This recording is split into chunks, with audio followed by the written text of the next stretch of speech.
Hello दोस्तों, मैं लीला गुरु बहन गुरु शोहर सबको तहे दिल से प्रणाम करती हूँ। मेरे प्रणाम को स्वीकार कीजिए। दोस्तों, एक मैं आज सावन महीना का कथा आप लोगों को सुनाने जा रही हूँ। आगे भी मैं आप लोगों को सावन महीना के कथा एक डाली हूँ। अभी मैं दूसरा कथा फिर एक आप लोगों को सुना रही हूँ। अगर आप लोग सावन महीना का अगर व्रत कर रहे हो तो आप इस तरह का व्रत भी कर सकते हो। अगर दोस्तों अभी हम लोग ये 2 सप्ताह हुआ है, 2 सप्ताह से हम लोग व्रत कर रहे हैं, पशुपतिनाथ बाबा का व्रत कर रहे हैं। अगर इस व्रत को करना चाहे, अगर आप इस व्रत को करने के लिए उत्सुक है तो इस व्रत में करने के लिए कुछ भी ऐसा नहीं चाहिए हम लोग को। हमें मन में ये बनाना होगा, कोई भी महीना हो, कोई भी दिन हो, ऐसा नहीं है दिन सोमवार होना चाहिए, महीना कोई भी हो तो आप इस व्रत को अगर करना चाहिए। मान के चलिए अगर आपके जीवन में कोई कठिनाई है, बहुत ही दुख है जो कि आपका सॉल्व नहीं हो रहा है, अगर उस चीज़ को आप सॉल्व करना चाहिए तो ये व्रत का बहुत ही मतलब प्रमाण है। ऐसा प्रमाण है कि अगर इस व्रत को सोचोगे आप तो सोचते ही आप सोचने मात्र से आपका काम बन जाता है। तो आप ये सोचिए, अगर ये व्रत को आप करोगे, चाहे हम करते हैं, तो इस व्रत में कितना मतलब शक्तिशाली ये व्रत है। तो ये पशुपतिनाथ बाबा का व्रत है। इस व्रत को करने के लिए हमें उद्यापन करने की कोई आवश्यकता नहीं है, हमें व्रत करना है। जो भी सोमवार आए सावन में, ये नहीं कि सावन महीना का है तो सावन में ही हमें करना है, सावन नहीं है, भादव महीना है तो भादव में कर सकते हो आप, आषाढ़ महीना है तो आषाढ़ में भी, जब भी आपका मन करे कि हमारा जीवन में कठिनाई है हम इस व्रत को करें, ये हमारा कष्ट दूर हो जाएगा। तो इस व्रत को आप करेंगे जरूर से जरूर आपका कष्ट दूर हो जाएगा दोस्तों। तो अगर मान के चलिए कष्ट तो दूर होता है, अगर मन में शांति भी अगर नहीं किसी प्रकार का आपका तकलीफ है तो मन में शांति तो जरूर गुरुदेव देते हैं। तो इस व्रत को करने के लिए आप सोमवार के दिन सुबह में उठे, स्नान करें, स्नान करके आप जो पीतल का थाली लेना होगा। पीतल का थाली लेके आप उसमें स्वस्तिका बनाए, अच्छी तरह से स्वस्तिका बना करके 4 जगह पे थोड़ा कुमकुम का टीका लगा करके फूल ले, सुबह नहा करके जल लीजिए। जल ले करके फूल लेकर आप जो है ब्रह्म मुहूर्त में यानी 7 साढ़े 7 के बीच में आप जाके मंदिर में उस जल को चढ़ा के आए, बाबा को अर्पण करके आए। जब बाबा को आप जल चढ़ाए, फूल चढ़ाए, तो आप वहाँ पे बैठकर संकल्प ले, आपके मन में जो भी हो, पशुपतिनाथ बाबा को मन से बोले कि हे बाबा, मैंने आपके दरबार में आया, मैं आपको जल अर्पण कर रही हूँ, करके जो है सो मैं आपका व्रत उठा रही हूँ। व्रत 6 सप्ताह का होता है, 5 सप्ताह आप करेंगे। 5 सप्ताह करने के बाद आपको छठा सप्ताह में इसे जो है सो विराम देना होगा। विराम में इसका उद्यापन नहीं होता है, योजना नहीं होता है इसका।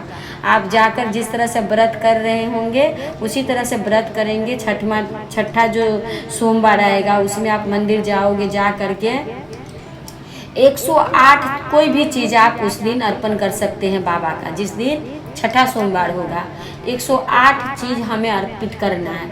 उसमें या तो 108 आप फूल ले लीजिए, या फिर 108 आप जो है सो बेलपत्र ले लीजिए, या फिर चावल ले लीजिए, या फिर मूंग ले लीजिए, कुछ भी 108 ले लीजिए। और एक श्रीफल ले लीजिए। श्रीफल को अच्छी तरह से मूली में लपेट करके आपको थाली में लेना है, और कुछ भी नहीं लेना है। जिस दिन आप उद्यापन करेंगे, उद्यापन मतलब जिस दिन हम उसको विराम करते हैं कि आज ये व्रत समाप्त है, इसका तो उद्यापन नहीं होता है। मतलब जिस दिन हम लास्ट करेंगे कि आज ये व्रत खत्म हो गया, हमारा छठवां सप्ताह है, 5 सप्ताह हम व्रत रखेंगे, 5 सप्ताह छठवां में जाके हम उसे निस्तार करेंगे कि आज ये खत्म है। तो उस दिन हमें 108 कोई भी चीज़ लेकर बाबा को दे करके बोलना है कि बाबा आज आपका व्रत मैं समाप्त कर रही हूँ। जो भी आप हमें दे दी हो ठीक है, अगर नहीं पूरा हुआ है तो बाबा को मन से कहे कि इस चीज़ को आप पूरा जरूर कीजिएगा। दोस्तों, ऐसा माना गया ये व्रत सोचने मात्र से पूरा हो जाता है, तो करने से तो फिर जरूर से जरूर बाबा फल देंगे। तो इस व्रत को सुबह में आप जाइए, जल चढ़ाइए, जल चढ़ाकर वहाँ पर बैठकर आपको मन ही मन संकल्प लेना है पशुपतिनाथ बाबा का कि ये बाबा, मैं आपका व्रत उठा रही हूँ, और मैं व्रत इस काम से उठा रही हूँ, इसलिए उठा रही हूँ, आप हमारा ये काम पूरा कर दीजिएगा। आप हमारा बाबा है, हम आपके अलावा हमारा कोई नहीं है। जो भी हमारा कष्ट है आप देख लीजिएगा। ये बोलकर बाबा को जल चढ़ाकर वहाँ पे अपना नमः शिवाय अगर आपको करना है तो 108 बार नमः शिवाय करें। फिर आप घर आ जाए। घर आने के बाद फिर शाम में फिर शाम में आप अपना हाथ मुँह धो लीजिए, जो कपड़ा सफ़ा है उसको पहन लीजिए। पहनने के बाद एक थाली जो आप जिसमें आप स्वस्तिका बना के सुबह में आप जल चढ़ाने के लिए गए हैं वही थाली रहना चाहिए, वही लोटा रहना चाहिए। और आप कुछ भी मीठा बनाइए, खीर बनाइए, हलवा बनाइए, कुछ भी बनाकर आप एक कटोरा में ले लीजिए, लेकर के थाली में सजा के थोड़ा फूल ले लीजिए, जल ले लीजिए। फिर से आप वही मंदिर में जाइए जहाँ की आप पहला बार सुबह में जल चढ़ाए हैं। दूसरा मंदिर में नहीं जाना है, जो मंदिर में हम सुबह में गए हैं उसी मंदिर में हमें शाम में भी जाना होगा। और जाना है तो आप हलवा बनाए हैं या फिर आप खीर बनाए हैं। और इसका मेन जो है पूजा का नियम 6 दिया लेना है आपको, 6 दीपक। मिट्टी का दीपक होता है या फिर आप आटे का दीपक बना लीजिए या फिर आप मिट्टी का भी दीपक बनाकर आप रख सकते हो। तो 6 दीपक आपको लेना है। 6 में घी का दिया उसको लगाना है। रुई जो डालते हैं वो घी के साथ हमें डालना है। डालकर हमें मंदिर लेके जाना है। जाने के बाद फिर से वो जो हम हलवा बनाए हैं या खीर बनाए हैं वहाँ पे आप ले जा कर के 3 जगह पे हमें प्रसाद लगाना है। 3 जगह पे प्रसाद लगाकर 2 जगह पे हमें छोड़ देना है। 1 जगह का प्रसाद हमें ले लेना है। लेकर उस प्रसाद को हमें घर आना है। 6 दिया हम ले जा कर के मंदिर में हमें ले जाने के लिए कह रहे हैं हम आप लोगों को। 5 दीपक वहाँ पे जला दीजिएगा बाबा के नाम से, पशुपतिनाथ बाबा के नाम से आप जला दीजिए। और 1 दिया जो है जिसे जलाना नहीं है थाली में लेकर आ जाना है। आ कर के आप घर में, जिस घर में आप एंट्री करते हैं, जिस घर में आप रहते हो उस जिस जगह एंट्री करने के समय में जो दाहिना साइड होता है घर का, राइट साइड जो है, राइट साइड में आप उस वहाँ पर एक पुष्प रखे, दीपक रखे, उसे जलाकर फिर पशुपतिनाथ बाबा को जो है मन से कह दे कि हे बाबा मैं ये दिया आपका जलाया हूँ आपका नाम का। जिस तरह से दीपक जल रहा है, जिस तरह से छोटा सा एक दिया एक घर में आप जला कर रख दीजिए, पूरे घर को रोशन कर देता है। उसी तरह आप हमारा घर को रोशन कर दीजिएगा।